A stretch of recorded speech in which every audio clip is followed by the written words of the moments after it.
Woo, all right. It is Friday, Friday the 13th, y'all. Happy Freya's Day. Happy day before Valentine's Day. I want to talk today about a few simple things that feel luxurious for me now that I am a grown woman in my 40s, living life how I on the way to living life exactly how I want. I'm pretty darn close to living my daily life exactly how I want to live it. And so I want to kind of go over some of those things. And then I want to hear from you, lovely humans. What is luxurious? Something that's simple, but feels luxurious for you. So the first thing that is simple but luxurious for me is slow, quiet mornings. I got really lucky with my current job because I was based on the East Coast and my office is based on the West Coast.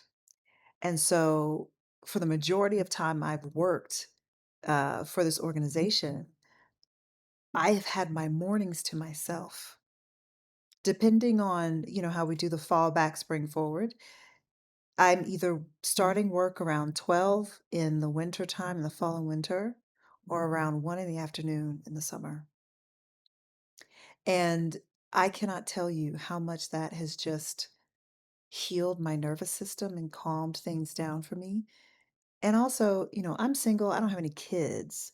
So being able to sleep in on the weekends, get up without an alarm, make breakfast, write in my journal, do my morning pages, like have a really strong cup of coffee and sit out on the balcony and just watch the world go by in the morning, like that feels like a small slice of heaven for me.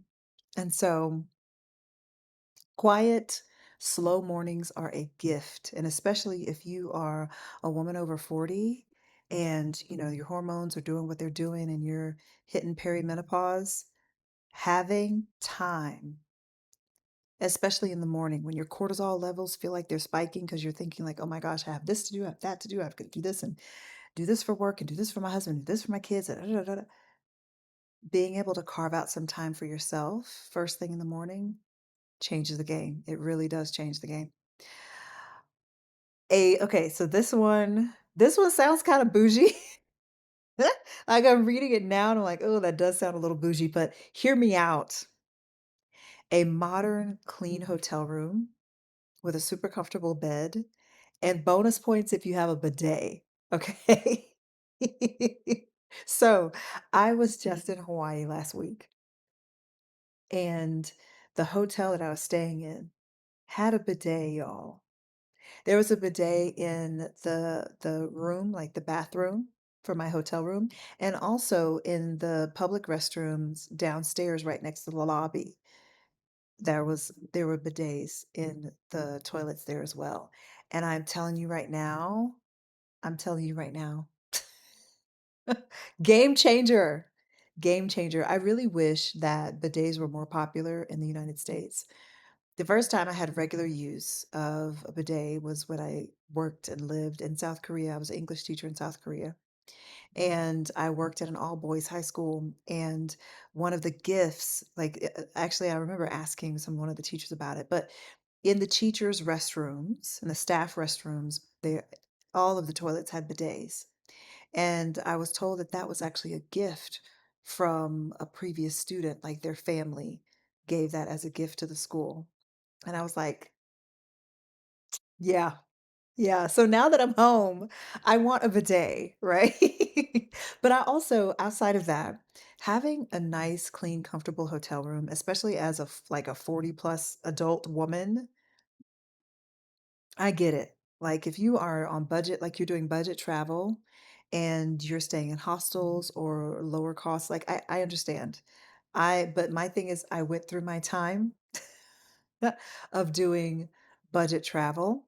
And at this point, I am not one of those folks that you travel with that's like, "Oh, the hotel room doesn't matter." And I personally, I cannot and do not want to travel with people who have that kind of mindset where they feel like the place you stay doesn't really matter because you're gonna be running all over anyway. I am very much like I need the comfort, and it's partly because of my age and my body and how I just I don't have the same ability to sleep in a really hard, uncomfortable bed and then get up in the morning and not have some part of my body hurting because I didn't sleep well. And then I'm grumpy because I didn't sleep well. You know what I mean? So, yeah, that is a huge um thing for me. That feels like a luxury. That's actually it can be kind of simple depending on where you are and that kind of thing. All right.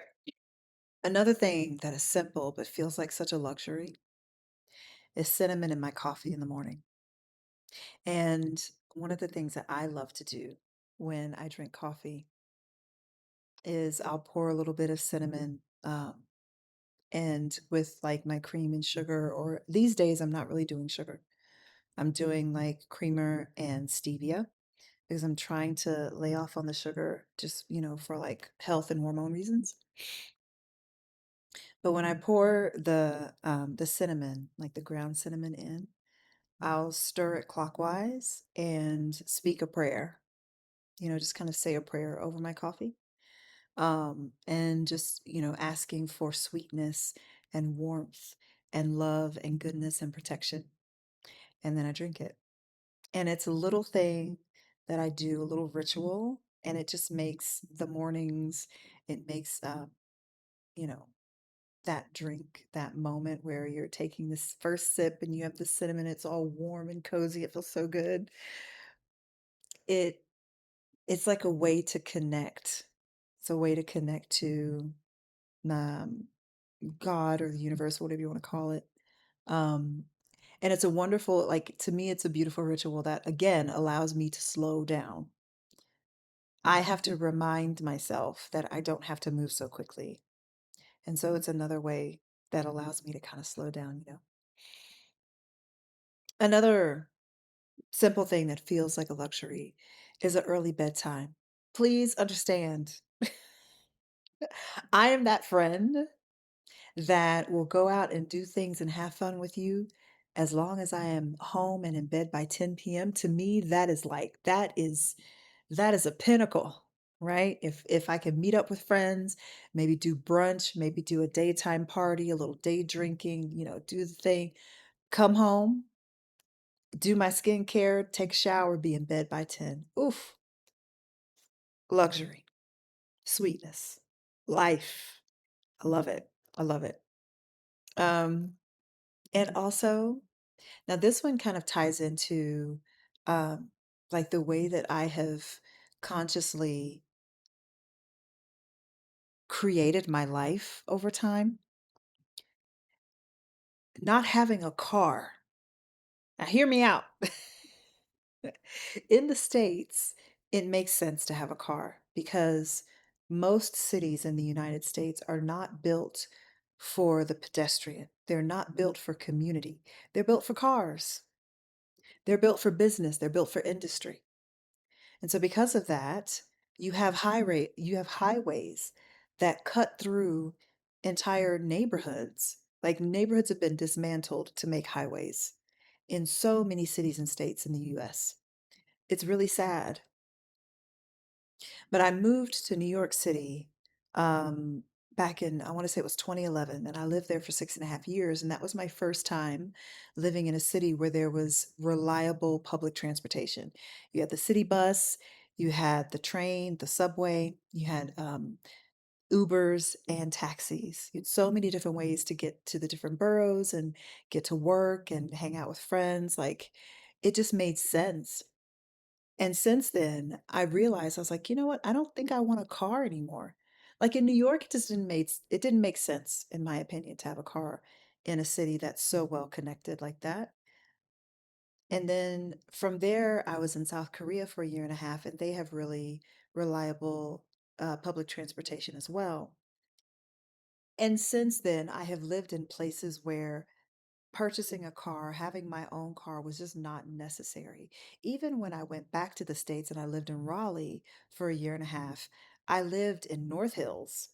And anybody that's from Raleigh, there's anybody that's watching that's from the Raleigh Durham area, you know North Hills. It's a neighborhood within Raleigh that is I want to say it's one of the only walkable neighborhoods in the city. My grocery store was literally right across the street. There was a small park, a green right in front of my apartment complex. Right across the green was a coffee shop and several restaurants within walking distance. My hot yoga studio was a 10-minute walk one way, and the movie theater was a 10-minute walk across the street. Like everything I needed was within walking distance. My doctor was even in my neighborhood. So I feel like I've gotten really lucky, but also I've done research because having a car just no longer made sense to me. And I think it's mostly because it feels like it's an expense. Like as soon as you get a car, it's losing value as soon as you drive it off the lot. And it needs constant upkeep and you need insurance and you need gas and all of this. I was just like, I'm not doing it. I'm not doing this anymore.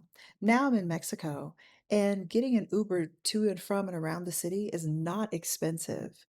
And so choosing not to have a car, having a driver, whether it's an Uber driver or, someone that I hire to come and pick me up from the airport, like a private driver, to me, that's worth it. And that's like a simple thing that feels like a luxury to me. And so now I want to hear from you. Let me know in the comments something that may seem simple for you, but feels like a luxury, because I'm trying to find more ways to reclaim my time, right? As Representative Maxine Waters likes to say, I'm reclaiming my time. I feel like having small luxuries throughout the day is a simple and easy way to reclaim your time. And I think that that is so important in the world that we live in right now.